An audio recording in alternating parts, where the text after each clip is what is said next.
Hola, en este vídeo vamos a ver el movimiento circular uniforme. Se da, por ejemplo, en las ruedas de los coches, los muñequitos del tío Vivo, las agujas del reloj y en la noria. Bien, pues aquí podéis ver el movimiento de una de las cabinas de la noria. No he pintado más porque si no iba a ser un poco complicadito luego hacer dibujitos y explicar. ¿Veis? En todo momento está describiendo el puntito este, un movimiento circular uniforme. Está describiendo esta trayectoria circular y su velocidad es constante. Vamos a pasar ahora a describir los distintos parámetros que se utilizan en el movimiento circular uniforme. Bueno, veis que, para empezar, el origen del sistema de referencia se toma en los movimientos circulares aquí, en el centro de la circunferencia. El puntito este, el que está enganchado a la rueda, va a ir describiendo una trayectoria circular y lo hace con una velocidad lineal constante. Como este puntito va cambiando de posición, su posición en cada momento, al igual que en cualquier tipo de movimiento, viene descrito por un vector de posición. Cuando la cabina está aquí, el vector de posición sería 1. Cuando la cabina ha avanzado un poquito, inicialmente se encontraba en esta posición la cabina, o sea, para t igual a 0 segundos, entonces su vector de posición sería este y lo llamamos r sub 0. Al cabo de un tiempo t, en general, no digo los segundos concretos, al cabo de un tiempo t, la cabina se encuentra aquí, este es el puntito que estaba aquí y ahora se ha desplazado aquí. El vector de posición ahora es este, pues su vector de posición es r. Veis que el vector ha barrido un cierto espacio angular, se ha movido de aquí a aquí. Ese espacio angular lo vamos a llamar phi. Y por otro lado el puntito se ha movido sobre la rueda, ha recorrido esta distancia de este puntito inicial a este puntito y entonces ha recorrido pues un arco de circunferencia que llamamos S, desde este punto hasta este punto.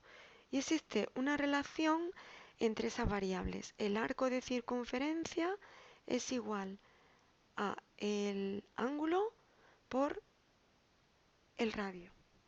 Si ahora derivamos esta expresión con respecto al tiempo, la derivada de S con respecto al tiempo, derivada de phi con respecto al tiempo por R.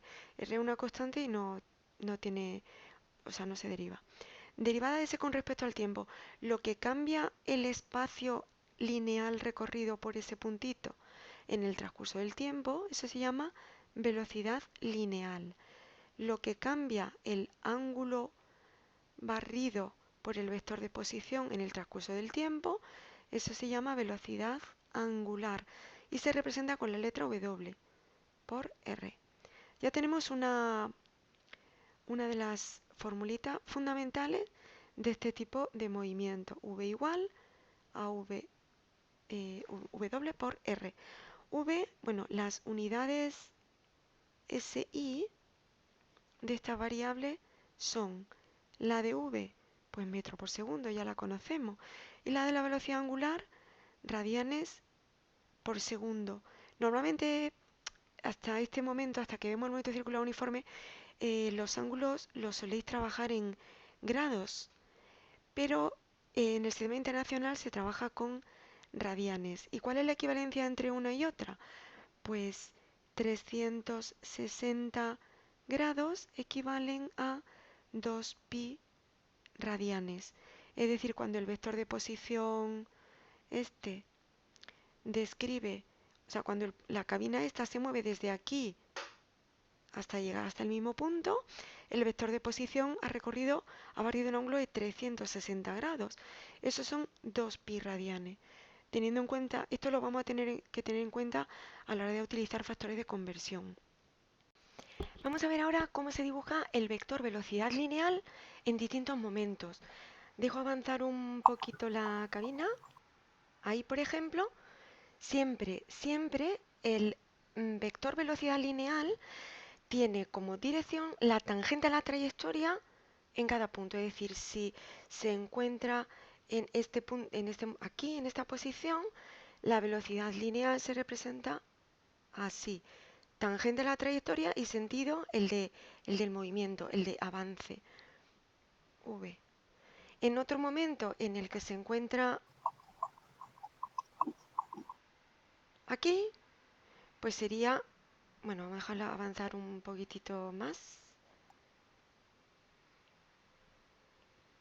Ahí, por ejemplo, sería, pues de nuevo, tangente a la trayectoria y en el sentido de, bueno, no se ve muy claro, ¿no? Bueno, una flechita apuntando para allá. O un poquitito más. Aquí. Tangente a la trayectoria, vale. Si siempre lleva la misma velocidad, o sea, si el módulo de V es constante, porque es circular uniforme, uniforme quiere decir eso, módulo constante, siempre no sé cuántos metros por segundo, pues entonces la longitud de la flechita tiene que ser siempre igual, porque la longitud de la flechita está asociada al módulo. Y ahora vamos a hablar de la posibilidad de que V cambie. Bueno, cuando V cambia aparece aceleración, pero fijaos que V, por ser una magnitud vectorial, tiene módulo, dirección y sentido. Habrá aceleración cuando cambia el módulo o cuando cambia la dirección. Bueno, para que cambie el sentido, o sea, no puede cambiar el sentido solo, ¿vale? Si cambia la dirección de V, del vector velocidad lineal, entonces la aceleración que aparece se llama aceleración normal o centrípeta. Se representa así. Su módulo viene dado por el módulo de la velocidad lineal, que se puede expresar simplemente así, se puede expresar así o así. Es más cómodo expresarlo así. Bueno, pues es la velocidad, su módulo al cuadrado, partido por el radio del radio de curvatura.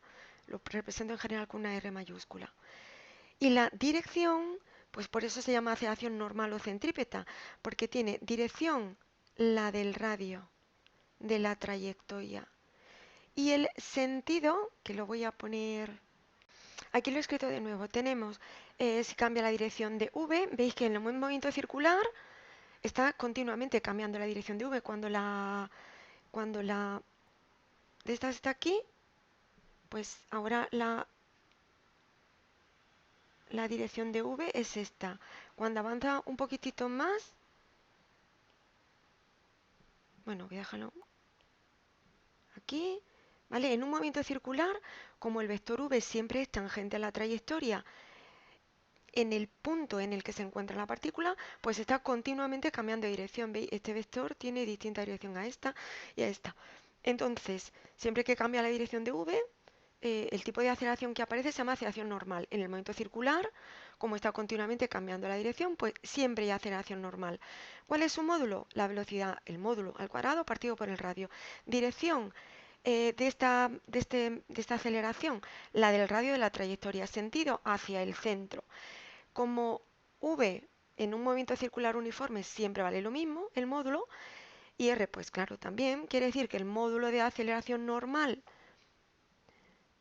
en un movimiento circular uniforme, el módulo de esta aceleración siempre es el mismo, porque viene dado por el módulo de V, que siempre vale lo mismo, entre R. ¿Cómo lo pinto? Pues lo voy a pintar en otro color, por ejemplo en rojo, pues iría dirigido hacia el centro. Esa sería la aceleración normal. Cuando la cabina está aquí, la pinto la flecha lo mismo de larga, y esa sería la aceleración normal.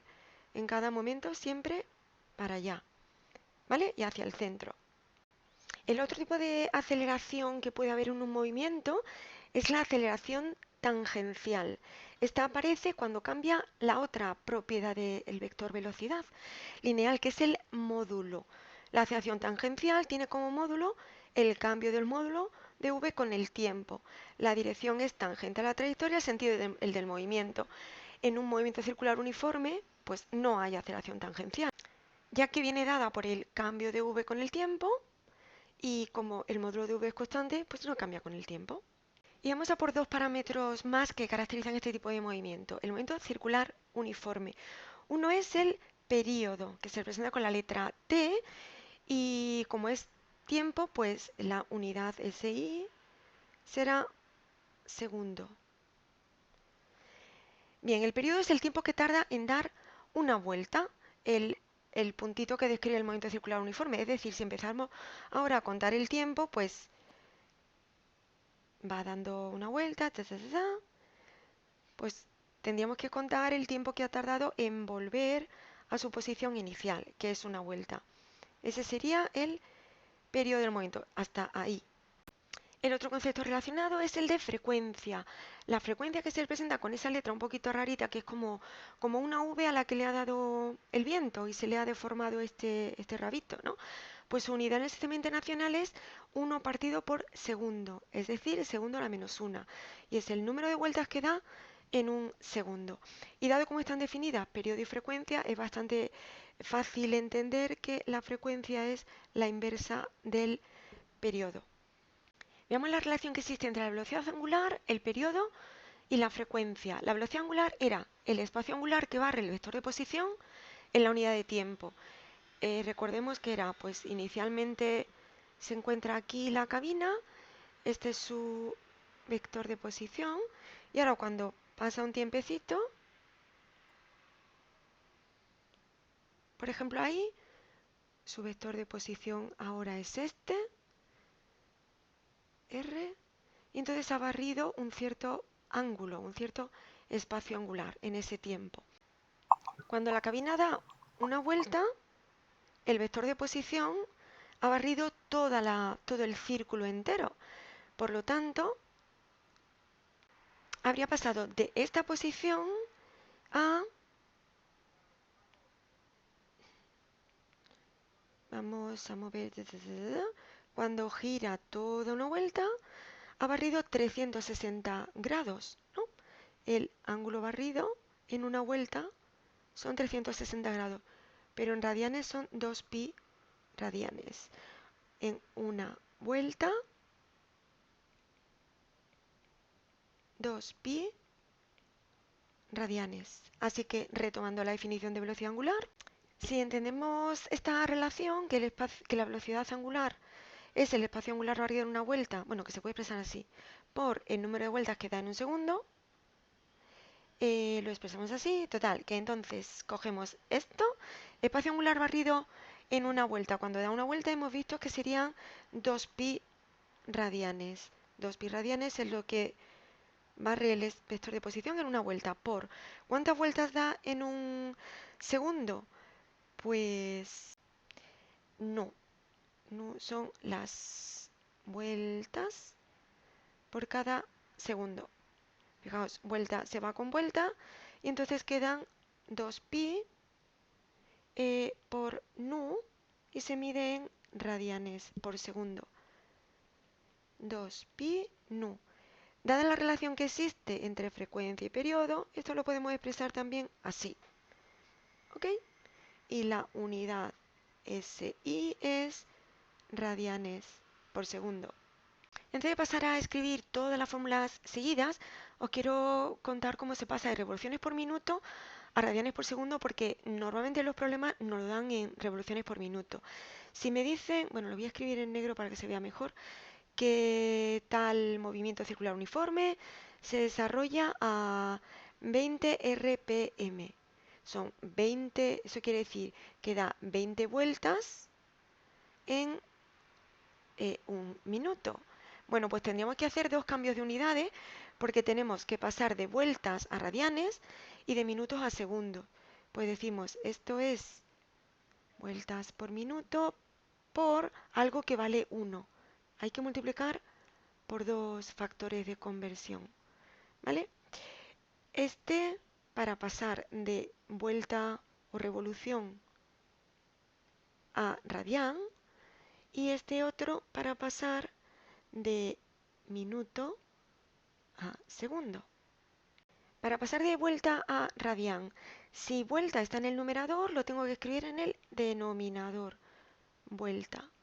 Y en el numerador la unidad que quiero tener, que es el radián. ¿Cuál es mayor de las dos? Pues la vuelta. Una vuelta, cuando completa una vuelta al vector de posición, ha barrido 2 pi radianes. Y ahora la otra, quiero pasar de minuto a segundo. Minuto está en la unidad original, está en el denominador. Pues la pongo en el numerador para que se vaya. Minuto. Y en el denominador segundo, ¿cuál es mayor? Minuto, pues un minuto. Para que el factor de conversión valga 1, el denominador tiene que ser igual que el numerador. Así que aquí tengo que poner 60. Y ahora vuelta se va con vuelta, minuto se va con minuto.